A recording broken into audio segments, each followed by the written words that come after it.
The title of the rap song Headstrong by Flatbush Zombies is describing how we had to look in catalogs for dead men, mostly that had died 100 years ago or more.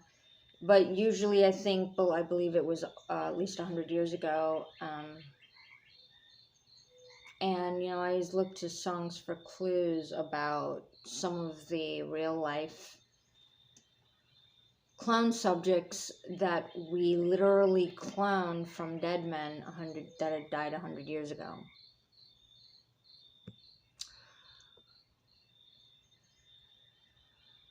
Another interesting lyric is at the end of How to Serve Man, The Meanest Things I'd Never Say by LP, the rapper. I repeat the lyric ragu over and over and over again at the very end of the song. It stands for ragu pasta sauce because we were insistent for the longest time that they not murder clones to make Hollywood films. And so, part of our job was to curify, make something better than it was. And we didn't want to see that happening. Some of the ways they disposed the bodies included vats of acid, which is an environmental toxin. We actually wrote it into one of the public laws. What to do with the toxified land after we refurbished the places into homeless shelters, basically for the clones, because the land is so damaged from environmental toxins from dumping acidic sludge in the local areas after they dumped bodies of vats of acid in the outdoors where the clone centers are located.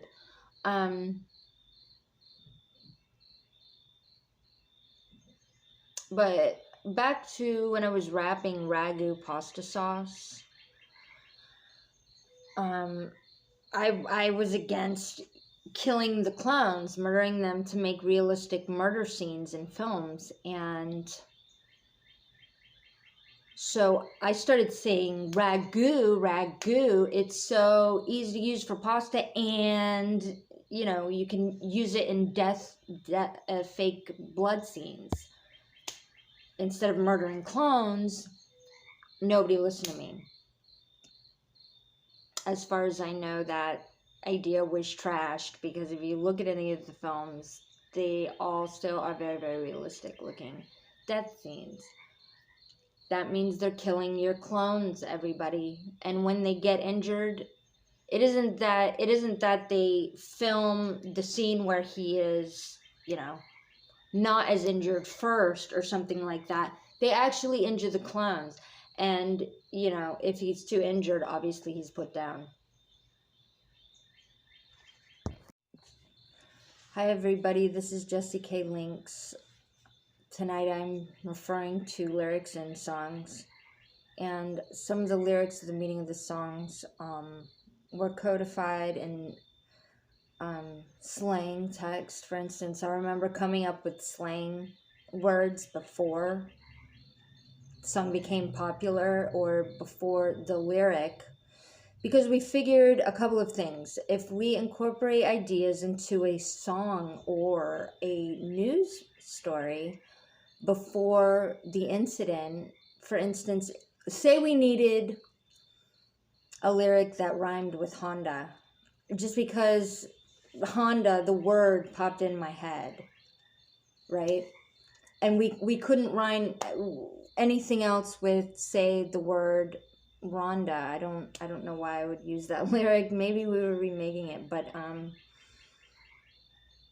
and the only word we could think of is like, or apple. I don't know, but we would make up company names into and names in general into the songs and lyrics, kind of not release the song for a decade until we actually invented a Honda, and we did it often. It's hard to come up with rhymes, and it got harder over time.